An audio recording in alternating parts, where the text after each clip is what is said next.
That's a good word right there. That's the way to start a conference right there. Why don't you turn to 1 Samuel chapter 10. I want to just share encounters have great purpose. I'm going to tell you most of the story because I have several scriptures and I want to actually get to some of the prayer time. In 1 Samuel 10, it's the story of Samuel and Saul. And if you don't know the story, Samuel's the prophet and Saul is a young man who is serving his father and looking for donkeys. And they can't find the donkeys, so Saul's servant says to him, I think there's a prophet at the next city up here. Maybe he'll know where our donkeys are. And I just want to say, sometimes you're looking for your donkeys and you find your destiny. People are all the time like, how do I find my destiny? Do what you're called to do and he'll catch you along the way. And so he finds Saul finds Samuel. He doesn't know he's the prophet. He says, hey, can you tell him where the prophet's house is? And he says, I am the prophet. And then Samuel, who's already had an encounter the day before with the Lord, who says to him, Samuel, tomorrow there's a young man coming. He's looking for donkeys and you're going to anoint him king. And so Samuel says to Saul, hey, I'm looking for the prophet. He says, I'm the prophet, and by the way, your donkeys have been found. But I want you to stay with me for tomorrow morning. I'm going to tell you all that's in your heart. I'm going to tell you all that's in your heart. I want to point out that he said, I'm going to tell you what's already in your heart. For aren't you the one that all of Israel is waiting on? And Saul seems to have no idea what's in his heart. And he says to him, I don't know why you're talking to me like this, for I am from the smallest tribe, and I'm from the smallest family in the smallest tribe. Why are you speaking to me like this? And I want to stop for just a minute. I feel an emphasis right now. I want you to know that Saul was actually the son of the greatest warrior in Israel's history at that time. And I'd like to point out that when you live in a famous family, it either reduces you to a grasshopper or you stand on the shoulders of those fathers and mothers and you go where no one's ever gone before. And the difference is how you relate to the people that raised you. That's good. And in Saul's life, it reduced him. He's like, I could never be that great, so I am nothing. So now it's tomorrow morning, chapter 10, verse 1. He anoints him king. In fact, let's just read part of it. Then Samuel took the flask of oil, poured over his head, kissed him and said, has not the Lord anointed you ruler over his inheritance? When you go down from me today, you will find 2 men close to Rachel's tomb in the territory of Benjamin, Zillag. And they will say to you, the donkeys that you went to look for have been found. Now behold, your father has ceased to be concerned about the donkeys, and he's anxious for you, saying, what shall I do about my son? And then you will go on further from there, and you'll come as far as the oak of Tabar, and there will be 3 men going up to God at Bethel. At Bethel. And they will meet you. One will be carrying 3 goats, that's Brian Johnson. One carrying 3 loaves of bread, and one carrying a jug of wine. We will not mention who that is. And they will greet you with 2 loaves of bread, which you will accept from their hand. And afterwards you'll come to the hill of God where the Philistine garrison is. And it shall be, as soon as you've come there to that city, that you will meet a group of prophets coming down from the high place with a harp, tambourine, flute, and lyre before them. And they will be prophesying. And the Spirit of the Lord will come upon you mightily, and you shall prophesy with them and be changed into another man. And it shall be, when these signs come to you, that you shall do what the occasion requires, for God is with you. And it goes on to say that it happened, verse 10, it happened that when he turned his back to leave Samuel, God changed his heart, and all these signs came about that day. And when he came to the hill country there, behold, a group of prophets met him, and the Spirit of God came on him mightily, so that he prophesied among them. And it came about, when all who knew him previously saw that he prophesied now with the prophets, that the people said to one another, what has happened to the son of Kish? Is Saul also among the prophets? And a man there said, now who is their father? Therefore it shall become a proverb, is Saul among the prophets. When he had finished prophesying, he came to the high place. And I just, there's a few things that I want to show you in this encounter. Because tonight we're talking about encounters that change you. Saul has this prophetic word that he's going to be king. There's only one problem. He's got the right word, but he's the wrong guy. And Samuel says to Saul, listen, I need you to go down to these prophets. They're going to be coming down the mountain. And when you encounter them, you're going to be changed into another man. And I want to say that there are a lot of people carrying prophetic words that never come to pass because you haven't come into the community that changes you into the person you need to be so you can fulfill that word. There are people standing outside the church, angry with community, not realizing that it takes community to catalyze prophetic declarations. That community, when you find your people, those people will be the catalyst that change you into the person you need to be so that word can be fulfilled in you. And I want to tell you the difference between prophetic words and prophetic culture is a prophetic word will tell you what your destiny is, but a prophetic culture will change you into the person you need to be so you can fulfill that prophetic word. This is a beautiful word, and it's a beautiful start, and Saul starts beautifully. In fact, the Bible goes on to say that he rips his clothes off and he prophesies with the prophets, and all the people are so stunned. And they're literally, this became a proverb. They would say, if you would say, you know how we say, well, God can do anything? They would say, is Saul among the prophets? Their point is that Saul was so far from a prophet. The fact that he hung out with the prophets and prophesied with the prophets was the biggest miracle they'd ever seen. So when you'd say, man, I'm having a hard day, they would say, is Saul among the prophets? In other words, if God can make Saul a prophet, he can solve whatever problem you have. He was so far from a prophet, they would go, is Saul among the prophets? In other words, God can do anything for you. And it became a byword. It became the way people encouraged one another. Man, I'm having a tough day. Saul among the prophets? But unfortunately, something happened to Saul. You know the story of David and Goliath, 1 Samuel 17. And David, as a 15, 16-year-old boy, kills Goliath. They have this long battle, probably months long, I would guess. They drive the Philistines out of their land. And after this long, bloody battle, they come home and the women are lining the streets. And they began to sing a song. And let me just say that it wasn't on Saul's top 40 list. It was, Saul has killed his thousands and David has killed his 10,000s. Yeah.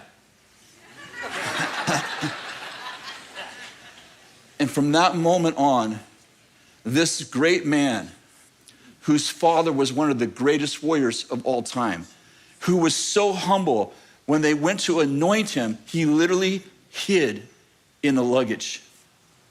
He was so humble that when they went to anoint him, Saul anoints him king here. When the people go to anoint him king, he so doesn't want leadership that he hides in the luggage. They literally find their king hiding in the luggage. This is a man who started with great humility. But when he begins to be jealous of David, it says he was suspicious of David. He was jealous of David. And after that song, he says, what else can they do? What else can he do except take my kingdom? And it says, and an evil spirit from the Lord came on him. And he begins this satanic, schizophrenic, crazy life of fearing David to the place where he finally decided that his only move was to kill this kid who actually was making him look like a freaking genius. How many of you know, if you are a leader and you're not a father or a mother, and you begin to compete with the people you're supposed to be leading, how many know you got an elder brother leadership style? And when you can't celebrate that the people who work for you do greater things than you are lost. And Saul begins to be jealous and bitter and hateful.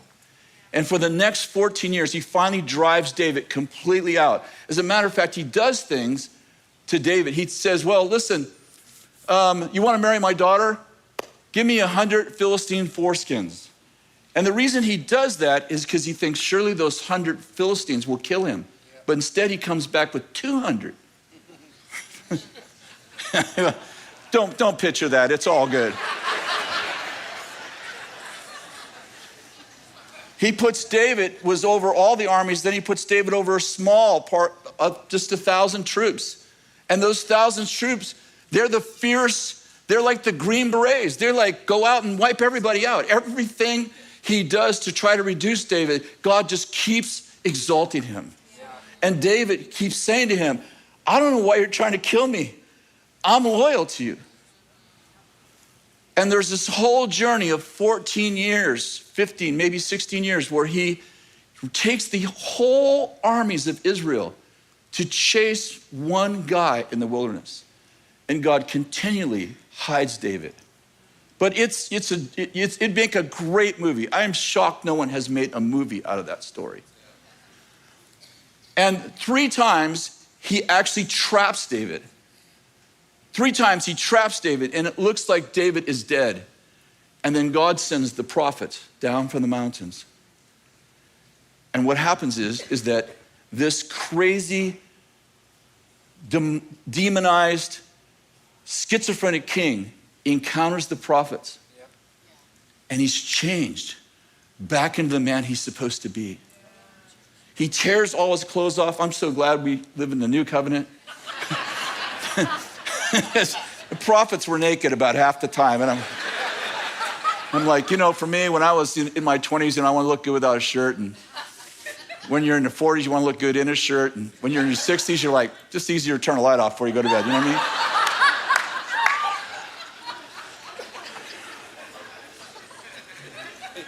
mean? Literally, Saul rips his clothes off, and for days he prophesies with the prophets. And he turns around and goes back home, and he's in his right mind for apparently several weeks until that bitterness begins to seethe in him again and brew in his spirit until he goes back to that schizophrenic spirit. That spirit comes back on him again, and he begins to chase David. And 2 more times, as he's about to capture David, the prophets come down from the mountain, and he's changed back in to the man he's supposed to be. And I made a couple of obvious observations. A God encounter can change your heart, but it will take the exercise of your will for your heart to stay humble. Every time Saul lost connection with the prophets, he changed back into the insecure man that was natural for him. Saul lacked the capacity of soul to manage his own gift by himself. He only prospered when he was in the company of other prophets. Saul's encounter was catalyzed in community, but it all fell apart in isolation. Yeah. Jealousy and offense were the kryptonite of Saul's life. The kryptonite of Saul's life. This man could have been one of the greatest kings who ever lived. And yet jealousy and offense and bitterness destroyed his life. I think, we have, Bill and I have been together 45 years, and we've seen so many people touched by the Lord. So many people. I can tell you that in Weaverville, in our youth group, we carried out kids in trances. It was common for us to carry them out to the car and for them to be in trances for 6, 8, 10 hours in heaven. And I can tell you, half of those kids don't walk with God today. Like, encounters can change you, but you must manage your heart. encounter will not take the place of you managing you. It will not take the place of you of unforgiveness. It will not take the place of bitterness. My youth pastor, who was our junior high youth pastor, who I led to the Lord, whose own daughter we carried out, who was in a trance for 8 hours. Him and I took her to his car, and she was in a trance till the next morning in heaven, and told him about heavenly experiences. He doesn't believe in God anymore. I'm just pointing out that encounters are beautiful. They open up opportunities, but you still have to manage your heart. You still have to stay in community. There's something that happens in community. Listen, you were never designed to live an isolated life. Neither was I. I don't care how great you are. I don't care what your last name is or how amazing you are or how big your encounter is. If you don't stay in community, you can't. You were never designed to manage you by yourself. Well, the church hurt me. I get it. I've heard it all. I've had it all. I've been here a long time.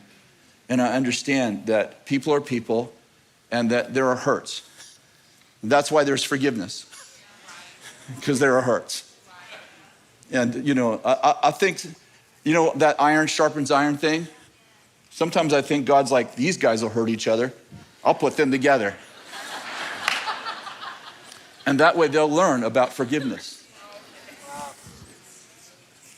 I want to share a few more things. In Habakkuk chapter 2, verse 1, let me read it to you. I'll stand on my guard post and station myself on the rampart, that I will keep watch to see what he'll speak to me and how I'll reply when I'm reproved. Then the Lord answered me and said, record the vision and inscribe it on tablets, that the one who reads it may run. For the vision is yet for an appointed time. It hastens towards the goal, and it will not fail. And though it tarries, wait for it certainly will come, and it will not delay. Isn't it interesting? The Lord says the vision's for a long time, and it surely will come a long time from now. It won't delay. I don't know about you, but when God says it's not for a long time, and then he says it won't delay, I'm like, it feels like a delay when it's not for a long time. And I'd like to point out that there are encounters that you have that aren't for you. They're actually for a generation after you. That you're having encounters today, and you're like, I don't know about you. Have you ever had an encounter? It was powerful, but it wasn't profound to you. And you're like, that was cool. People are like, that was amazing. You're like, yeah, it was. And not realizing that what happened to you is actually for the generation to come. And God deposited something in you that they're actually going to inherit. Yeah. Are you with me? I remember I've shared this many times when I was laying on the prayer chapel, that prayer chapel that comes in. We used to pray there in the mornings, a couple of mornings a week. And I was laying in the prayer chapel just praying, and it wasn't an extraordinary morning or anything, but suddenly I was taken 100 years into the future. And you're like, how do you know you're 100 years in the future? I have no idea. Like, I actually had no idea. Like, I just knew I was 100 years in the future. And I was in I don't know, it was a mansion or a castle or a palace. This beautiful, ornate, huge house. And it was like, I don't know, it was like Thanksgiving. It was like a family reunion, but there was children and there was teenagers and there was, men and women. I don't know, just to guess, but maybe like 70 people, like a fairly large family. And they were doing what families do. Kids are playing, women in the kitchen, men in the front room. Everybody was just milling around. And there was an old man standing in the front room in front of this huge fireplace made out of rock that went probably this tall, like 30, 40 feet to the ceiling. Ornate, beautiful fireplace. And he's standing in front of the fireplace and doing what old men do. He was musing. And there was just some children around him. I don't know, 8 or 10 of them. Young children, half listening to him. And he was telling them about his past, telling stories. And, it was just kind of what old men do. And then suddenly the tone of his voice changed. And his eyes got this look as if he was looking into eternity. I'm standing right next to the old man. I can see him perfectly, but he can't see me. And then he begins to talk about their royal legacy and their royal lineage. And when he began to talk, everyone stopped what they were doing as if there was some kind of alarm went off, and they all ran into the front room and sat, some on the floor, some on couches, and you could hear a pin drop as the old man began to recount their royal lineage and their princely legacy. And he's telling them stories about how they received all this wealth, all this honor, all this prosperity. And then as he finishes his talk, he looks at the fireplace and the mantle of the fireplace, and he points to it. And he says, this all began. And when I looked with him to the fireplace, there was this huge portrait of Kathy and I. And he said, this all began with your great, great, great grandmother and grandfather. Wow. And when he finished that, I was instantly back on the floor in the prayer house, obviously in a puddle. And the Lord said to me, quit your ministry and build a legacy. From this day on, you shall live for a generation you will never see.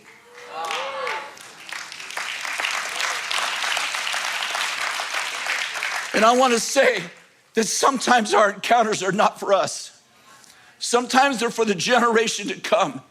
I want to tell you that, we live in an instant gratification generation. By the way, I'm not an anti, these young Z guys, these millennials, I don't even know what they call them anymore. We got to make up new names. We got to change the alphabet and go the other way, or use the Chinese alphabet or something. And we call them the Zers because now we're in trouble. There's no more letters. And we're like, and the end of the world is near. Hope you have a vision for tomorrow. You didn't get that. Anyway.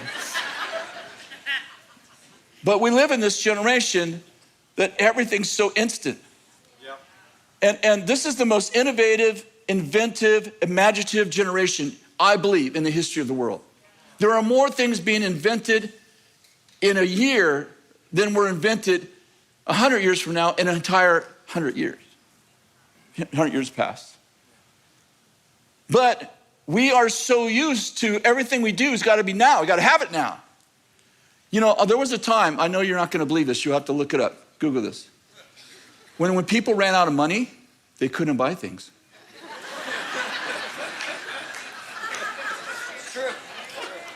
Think about that. There wasn't no credit card. I mean, if you couldn't swap chickens or hogs, you pretty much were stuck with what you had. And if there was a tough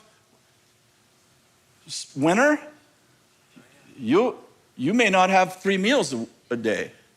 All of this, this is not very long ago. This would be my grandparents' story. This would be most of your great-grandparents' story. There was no credit cards. I'm pointing out that if you wanted something, you had to save up for it. It might take you months, it might take you years. And now it's like, we put on the card, and by the way, if you can't pay it, you just go to one of those credit places and you just make sure you don't have to pay for it. It's all wonderful. I was going to say some other things, but some people will get offended in it. I've already offended some people, but that was on purpose. And what I'm getting at is that it's created a mentality that doesn't work in the kingdom. Because in the kingdom, God goes, I'll be right back, and it's 2,000 years. And we're like,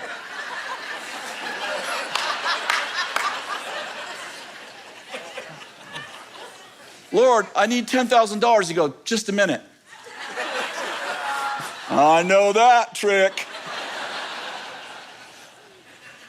I have students all the time. The team can tell you, they come up all the time, like, man, I've been praying for this thing, and I'm 22. I'm getting old. I need a man. How long have you been praying? 6 weeks. Fasted twice for hours. Just don't know what's happening. And what I'm getting at is this, is that God wants us to think from eternity. He wants us to live from eternity. Some of the things that are happening to you, they're not even for you. I took this job. I don't know why I'm in this job. I hate this job. The Lord told me to take this job, but I've never been happy in this job, and it's all about me. It's all about making me happy. It needs to make me happy. And God's like, it isn't for you. Your great-grandson is going to be the president of this company, and you're paving the way. I just don't, it's not all about you. It's not all about me. I'm saying that we can find great joy by understanding that God thinks from eternity. He thinks future present. Some of our encounters are actually for people who are yet to be born. That's good. No, see how it didn't go over very well? She's like, I need it now. I need an encounter right now. I need to be delivered from this pain. And you know, God wants to deliver you from pain. If you're in pain, God wants to deliver you from it, because you should never be in any kind of pain.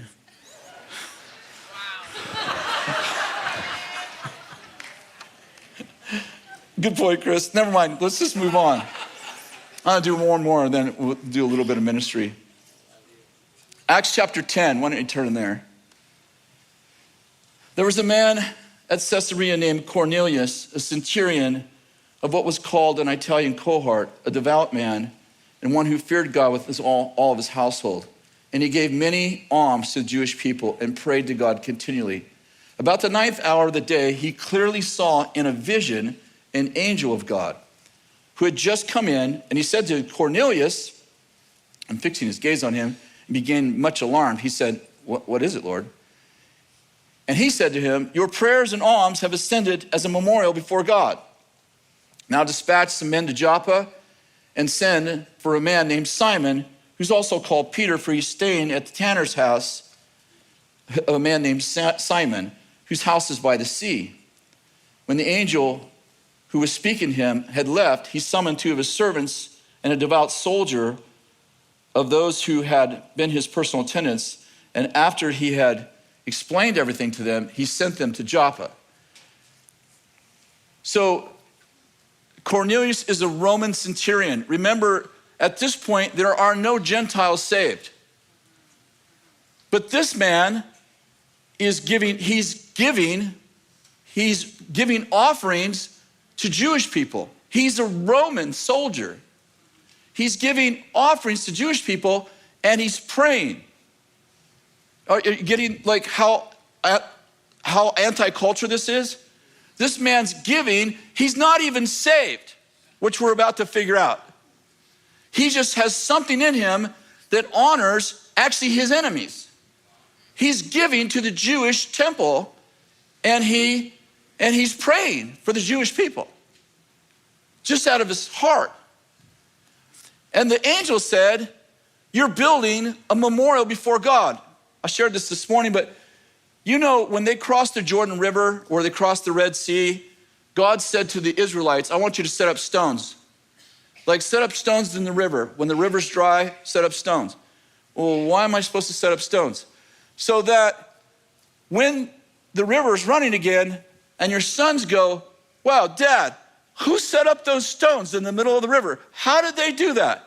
Then you'll go, oh, let me tell you the story of when God delivered us from the Egyptians, and he parted the river right there where those stones are. In other words, those are stones of testimony, stones of remembrance of the acts of God in our lives. But what's crazy is that the angel says that in heaven, God is setting up memorial stones for acts of righteous people. And he says, hey, your giving and your prayers for the Jews, there's a monument in heaven. I don't know, does it say a monument to Cornelius? But I imagine, this is my imagination, God looks out one day and he goes, hey, that monument, have we ever done anything for Cornelius? No, Lord, he's still unsaved. Send an angel down there and get that fixed right away.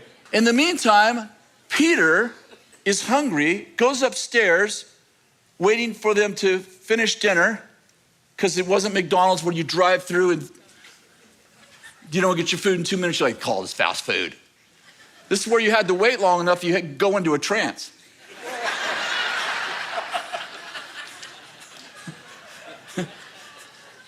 And he's hungry, so he has a trance about food. I just think it's all funny. Anyway, and he sees, like lobster and unclean things on this blanket. And he hears, kill and eat. 3 times that happens. And Peter every time says, never has anything unclean ever come to my life. No, I will not kill and eat. And God says to him, what I have cleansed, no longer call unholy. Now he wakes up from that trance, right? Who knows how long that lasted? And let me see if I can find it quickly. And it says, here it is, verse 17. Now, while Peter was greatly perplexed in mind as to what the vision he might mean, behold, the men who had been sent by Cornelius, having asked directions for Simon's house, appeared at the gate. So Peter has no idea what the vision means. This trance, this vision, he has no idea what it means. And it says, not only does he not know, he isn't like a dream like, I don't know what that meant. It says he was perplexed. And you can imagine, he's up there thinking, what was that? And suddenly there's a knock at the gate. And he opens the door and there's Gentiles there. And they're asking Peter to go with them. And if you hear the rest of the story, you know that the Jews got mad that Peter even went with them. Because Jews and Gentiles were not supposed to cross-pollinate. And Peter goes with him, still doesn't know what the vision's about, and gets to Cornelius' house. And Cornelius has his whole family assembled to hear the words of Peter, because that's what the angel told him to do. And he gets there and he sees this whole room full of Gentiles. And Cornelius just tells him the dream. And he goes, now I know what the vision was about. And I want to point out that sometimes our encounters make no sense until we meet someone who's had a corresponding encounter. Sometimes the Lord gives us collective encounters in which I have an encounter I can't figure out. But someone else has an encounter he can't figure out. And when we get together, it makes total sense. And what I'm getting at is some of you have encounters, you have dreams, you have no idea what they mean. But metaphorically speaking, Cornelius is coming. Listen, I'm prophesying this now. Cornelius is coming, and what you think is a ridiculous dream, you're perplexed about it because you know it's something to do with the divine, you don't know what it is. Cornelius is about to knock on your gate. And you're about to have your encounter mixed with his encounter or her encounter, and it's about to make total sense. And I want to tell you, this is a prophecy. I believe that the Lord is going to begin to release collective encounters. Write this down. Collective encounters. I want to tell you, they're all throughout the Bible. When the Lord gave me this word this morning, he told me collective encounters. Look up collective encounters. Collective encounters, what's that mean? Collective encounters. When someone has an encounter, another person has an encounter, and I'm like, collective encounters. Think about Joseph of the Old Testament. Joseph has an encounter in a dream. And by the way, you talk about how important dreams are. Joseph had an encounter that changed all of Egypt. Nebuchadnezzar has a dream, which interpretation changed all of Babylon. They can be like, I'm a dreamer. It's like people take it casually, like, I don't know what the dream meant. I'm just going to go on to the next one. It's like, write it down. Pray that God begins to give you interpretation of dreams. Dreams have shifted culture more often in the Old Testament than any other single encounter. Come on. Joseph has an encounter, and in this encounter, he sees his brothers bowing down to him. I'm making it quick. He sees his brothers bowing down to him. He has a dream the next night. His brothers are all mad about it. Next night, he has another dream, and he sees his parents bowing down to him. And he interprets his own dream to the discontent of his family. Like, he's the youngest. All y'all, you're gonna be bowing down to me. Gonna be leader. That's with an L, leader. Mom and Dad, you're mad? I got another dream. I'm gonna be leading you too. And they don't like it. And obviously you know the story. His brothers sell him into slavery. But first they're gonna kill him. They're like, we can make money off the kid. They sell him into slavery. Becomes a slave. Then it goes from slavery to prison. It just keeps getting worse. But then something else happens. The Pharaoh has a dream. And the Pharaoh dreams of fat and skinny calves. And where I'm going is this. Pharaoh has a dream. He has an encounter. He has a dream. He doesn't know what it means. Yeah. Joseph has a dream. 15 years earlier. He thinks he does know what it means. But here's the point. If Pharaoh doesn't have a dream, Joseph dies in prison. Yes. But if Joseph doesn't have a dream, Pharaoh dies in a famine. Yeah. How many people are dead because we don't understand collective encounters? Yeah. That our encounter isn't just for me. It's not all about me. God's like, I'm going to be a great leader. God makes you a great leader. It ain't for you. That's right. Help us. I'm just trying to say, listen, just figure this out. It's not all about you. It's not all about me. When I have an encounter and God goes, you're going to be a great leader, I'm going, I'm leading for the benefit of other people. Yes, yes. Pharaoh has a dream. It's crazy. Pharaoh doesn't know God. Yeah. Pharaoh believes in multiple gods. Pharaoh believes in polytheism. And yet he knows the dream is somehow divine. Yeah. A better example is Nebuchadnezzar has a dream. Yeah. Nebuchadnezzar is definitely a polytheist. In fact, he's his own God. Yeah. He sets statues up to me. I'm God. Yeah. If you don't worship me, you're all dead. Right. And he has a dream from the God of gods. He doesn't know what it means, but he knows it's divine. And he is so plagued by the fact that it's divine that he's willing to kill all of his wise men if they can't interpret the dream. And here comes Daniel. And all I'm getting at is this, is that God is giving us encounters. I'm telling you, encounters are going to be, this is going to be the buzzword for the next 3 years. Have you had an encounter? People aren't going to say, did you get a word? You're going to have words, but the buzzword is going to be encounters. That's right. Have you had an encounter? Because an encounter is a little different than a word, because an encounter actually has the power to transform you. But I want you to know that your encounter is collaborative with someone else's encounter. Yeah. And it's in the synergy of your encounter and my encounter, or your encounter and her encounter. You get the idea. It's in the collective synergy that comes from the other parts of the body that actually create the nitro. I think Bill said something funny there. Nitro and glycerin.